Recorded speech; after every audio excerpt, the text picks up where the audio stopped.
दोस्तों, आज की सबसे पहली और बड़ी खबर। झारखंड के मुख्यमंत्री श्री हेमंत सोरेन ने प्रमुख मीडिया जगत के संपादक एवं ब्यूरो प्रमुख से मुलाकात की। मुख्यमंत्री ने कहा, ऐसे भेंट वार्ता से सरकार और मीडिया का संबंध प्रगाढ़ होगा। उन्होंने कहा, जिससे सरकार द्वारा चलाई जा रही योजनाओं की जानकारी लोगों तक पहुंचाने में सहयोग प्राप्त होगा। झारखंड के मुख्यमंत्री श्री हेमंत सोरेन ने की देवघर एयरपोर्ट का नाम बाबा बैद्यनाथ एयरपोर्ट रखने की मांग। झारखंड के देवघर में एयरपोर्ट का नाम बाबा बैद्यनाथ एयरपोर्ट रखने की मांग को लेकर झारखंड के मुख्यमंत्री श्री हेमंत सोरेन ने नागरिक उड्डयन मंत्री ज्योतिरादित्य सिंधिया को पत्र लिखा है। उन्होंने कहा कि जनता की मांग को देखते हुए इस एयरपोर्ट का नाम बाबा बैद्यनाथ एयरपोर्ट होना चाहिए। पत्र के माध्यम से सीएम ने कहा कि देवघर शहर बाबा बैद्यनाथ धाम के रूप में पहचाना जाता है। ऐसे में इस एयरपोर्ट का नाम बाबा बैद्यनाथ के नाम से होने से बाबा भोलेनाथ सहित श्रद्धालुओं का मान बढ़ेगा। दोस्तों, बड़ी खबर सामने आ रही है। देश में जल्द खत्म होंगे टोल प्लाजा। केंद्र सरकार ने ऐलान किया है कि जल्द ही पूरे देश से टोल प्लाजा खत्म कर दिए जाएंगे। इसके बजाय देश भर में जीपीएस आधारित टोल सिस्टम की व्यवस्था लागू की जाएगी। आसान शब्दों में समझे तो जब आप अपना वाहन लेकर टोल टैक्स वाली सड़क पर जाएंगे तो ये जीपीएस आधारित toll system automatically toll tax वसूल लेगा, जिससे लोगों को टोल प्लाजा पर लंबी लंबी लाइनों में अपनी बारी आने का इंतजार करने के झंझट से निजात मिल जाएगी। केंद्रीय सड़क परिवहन एवं राजमार्ग मंत्री नितिन गडकरी ने भारतीय उद्योग परिसंघ के कार्यक्रम में बताया है कि 3 महीने के अंदर सरकार जीपीएस आधारित ट्रैकिंग टोल सिस्टम के लिए नई पॉलिसी पेश करेगी। दोस्तों, पलामू जिला से बड़ी खबर सामने आ रही है। यहां सचिवालय कर्मी के माता पिता की धारदार हथियार से वार कर की गई हत्या। दोस्तों, झारखंड के पलामू जिला से बड़ी खबर आ रही है। जी हां, जिला मुख्यालय मेदिनी नगर में सचिवालय में काम कर रहे अरविंद कुमार के माता पिता की धारदार हथियार से हत्या कर दी गई। मृतक बुजुर्ग दंपति की पहचान 70 वर्षीय पति राजेश्वर राम चंद्रवंशी और 62 वर्षीय पत्नी परमिला देवी के रूप में हुई है। बुजुर्ग दंपति की हत्या निर्मम तरीके से धारदार हथियार से गला रेत कर की गई है। गुरुवार की सुबह हत्या की जानकारी मिली। झारखंड के मुख्यमंत्री श्री हेमंत सोरेन ने निर्देश दिया है कि उच्च शिक्षा के क्षेत्र में बेहतर योजना बनानी होगी।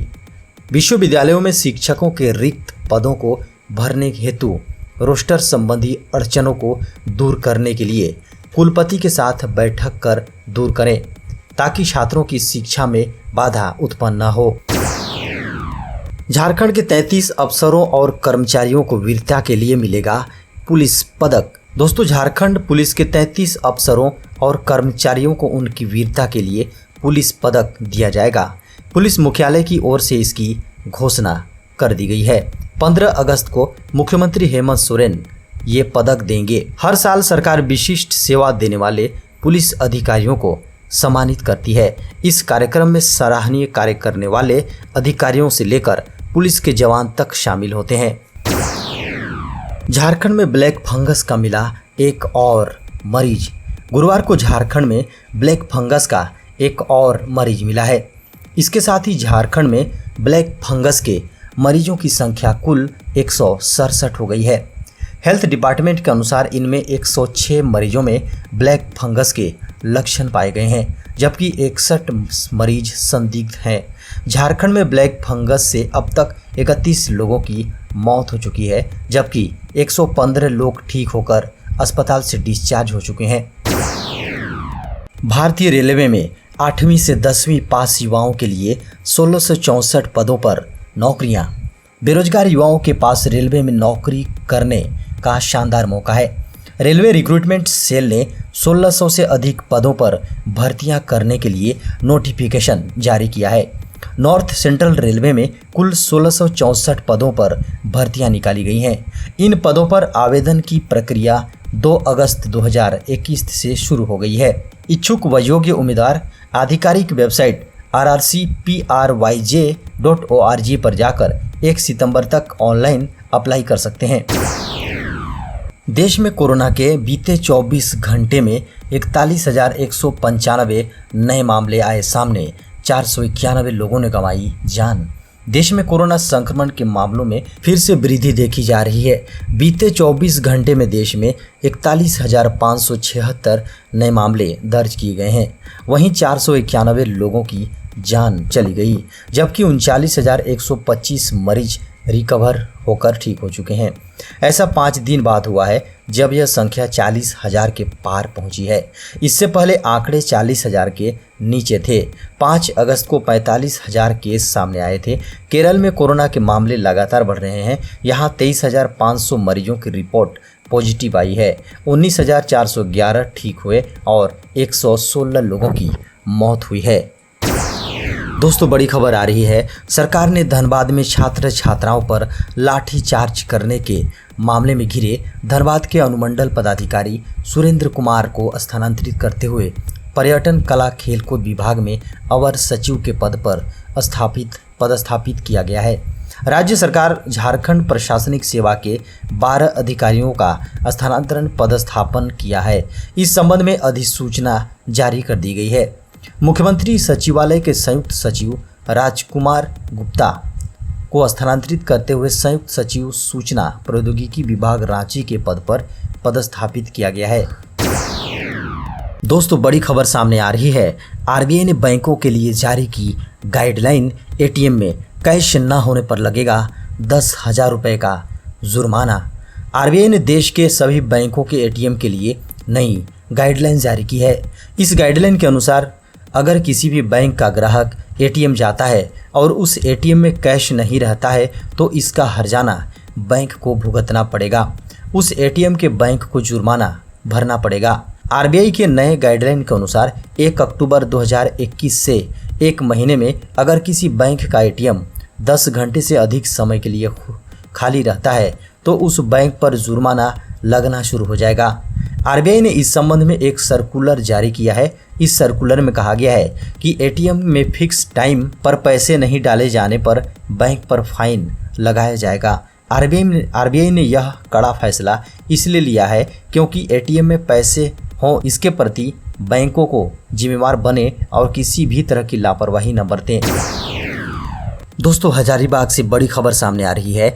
हजारीबाग पुलिस लाइन में हथियार जमा करने के दौरान चली गोली, जवान की मौत। हजारीबाग पुलिस लाइन में बुधवार की देर रात गोली चलने से जवान की मौत हो गई। वे चतरा के हंटरगंज के रहने वाले थे। अब तक की जांच के अनुसार देर रात ड्यूटी से वापस लौटने के बाद हथियार जमा करने के दौरान जवान से गलती से गोली चल गई। इससे मौके पर उसकी मौत हो गई। हालांकि जवान के मौत की सभी पहलुओं की जांच की जा रही है। जवान को बुधवार को लोक लेखा समिति की सुरक्षा में ड्यूटी पर लगाया गया था। दोस्तों, रेल में सफर करने वालों के लिए बड़ी खुशखबरी। जल्द शुरू होगा 20 ट्रेनों का परिचालन। अगर तीसरी लहर नहीं आती है तो जल्द ही शेष 20 ट्रेनों का परिचालन शुरू कर दिया जाएगा। इन 20 ट्रेनों में 12 ट्रेन मेल एक्सप्रेस हैं, जबकि 8 ट्रेनें पैसेंजर ट्रेन हैं। इनमें से कई ट्रेनें हटिया और रांची स्टेशन से ही खुलती हैं। कुछ ट्रेनें दूसरे डिवीजन से खुलकर रांची डिवीजन होकर गुजरती हैं। वहीं यात्री संघ भी कोरोना की स्थिति धीरे धीरे सामान्य होने पर तेज ट्रेनों के परिचालन की मांग लगातार कर रहे हैं ताकि संबंधित रूट में जाने वाले यात्रियों को किसी तरह की परेशानी न हो। इस स्टडी ने बढ़ाई दुनिया भर की टेंशन। बड़ों से छोटे बच्चों में शिफ्ट हो सकता है कोरोना वायरस का जोखिम। कोरोना वायरस पूरी दुनिया में कहर बरपा रहा है और हर दिन ज़्यादा घातक होता जा रहा है। अब इसे लेकर एक रिपोर्ट सामने आई है जिसमें कहा गया है कि इसका जोखिम बड़ों से बच्चों में शिफ्ट होने की संभावना है। गुरुवार को प्रकाशित एक मॉडलिंग अध्ययन में पता चला है कि ये वायरस आने वाले वर्षों में काफ़ी सामान्य जुकाम वाले कोरोना वायरस की तरह ही व्यवहार करने लगेगा, लेकिन तब ज़्यादातर छोटे बच्चों को प्रभावित करेगा जिन्हें अभी तक कोविड-19 के खिलाफ वैक्सीन नहीं लगाई गई हैं। ये अध्ययन अमेरिकी नॉर्वेजियन टीम ने किया है। टीम ने अध्ययन के दौरान पाया कि कोरोना वायरस की गंभीरता बच्चों में कम देखने को मिलती है। इस वजह से इसका खतरा भी कम ही रहने की उम्मीद है। रांची रेलवे स्टेशन के प्लेटफॉर्म नंबर 2 पर स्वर्ण जयंती एक्सप्रेस से कटकर एक रेल कर्मी की मौत हो गई। ट्रेन खुलने के दौरान वह रुकी हुई ट्रेन के टॉयलेट से निकलकर उतरते समय हादसे का शिकार हो गया। ट्रेन खुल चुकी थी और रेलकर्मी के ऊपर से निकल गई। इस दुर्घटना को लेकर एक वीडियो भी वायरल हुई है। यह रेल कर्मचारी रांची एलटीटी ट्रेन से प्रयागराज जाने वाला था। इसी क्रम में रांची रेलवे स्टेशन के प्लेटफॉर्म नंबर 2 पर खड़ी स्वर्ण जयंती के एक कोच के टॉयलेट में चढ़ गया। इसी क्रम में गाड़ी चल पड़ी। घबराकर रेलकर्मी उतरने के क्रम में पटरी पर गिर गया और पूरी ट्रेन गुजर गई। धनबाद कोर्ट के एडीजे उत्तम आनंद की मौत के मामले में झारखंड हाईकोर्ट में गुरुवार को सुनवाई हुई। सुनवाई के दौरान हाईकोर्ट ने सीबीआई द्वारा की जा रही जांच की प्रगति पर नाराजगी जाहिर की। हाईकोर्ट ने सीबीआई को जांच में रफ्तार बढ़ाने और सभी केस की पहलुओं पर गौर करने के लिए कहा है। गुरुवार को सुनवाई के दौरान chief justice doctor Ravi Ranjan और जस्टिस एसएन प्रसाद की अदालत में कहा गया है कि सुप्रीम कोर्ट ने हाईकोर्ट पर भरोसा करते हुए मॉनिटरिंग करने का निर्देश दिया है, इसलिए कोर्ट इस मामले की हर पहलू की जांच कराएगा। सीबीआई को मामले की जांच प्रोफेशनल तरीके से करनी होगी।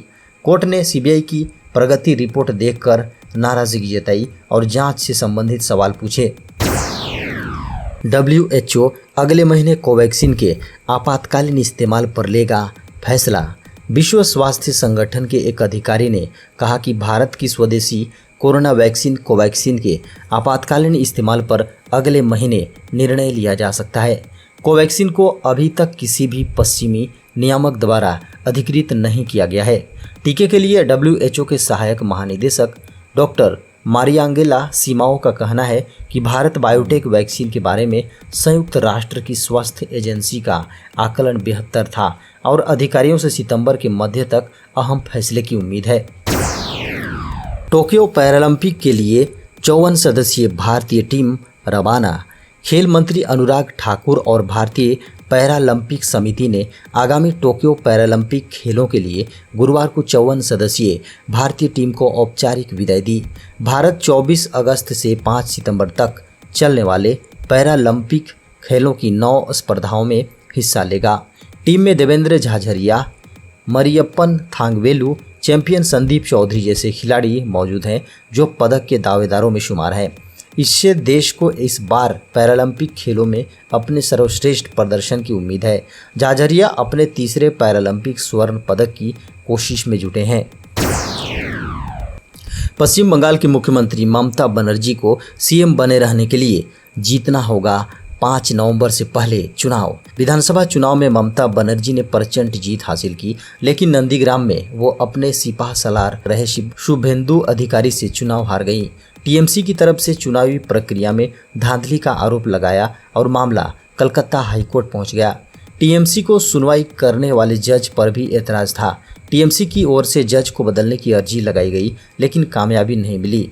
12 अगस्त को हाईकोर्ट ने नंदीग्राम मामले को 15 नवंबर तक के लिए टाल दिया और तारीख का टलना ही ममता के लिए मुश्किल पैदा कर सकता है। 5 मई को ममता बनर्जी ने तीसरी बार सीएम पद की शपथ ली। हालांकि वो विधानसभा की सदस्य नहीं है और राज्य में विधान परिषद नहीं है। ऐसे में उन्हें 6 महीने के अंदर सदन का निर्वाचित सदस्य होना जरूरी है। अगर 5 मई से 6 महीने के कार्यकाल को देखें तो ममता बनर्जी का निर्वाचन 5 नवंबर से पहले जरूरी है।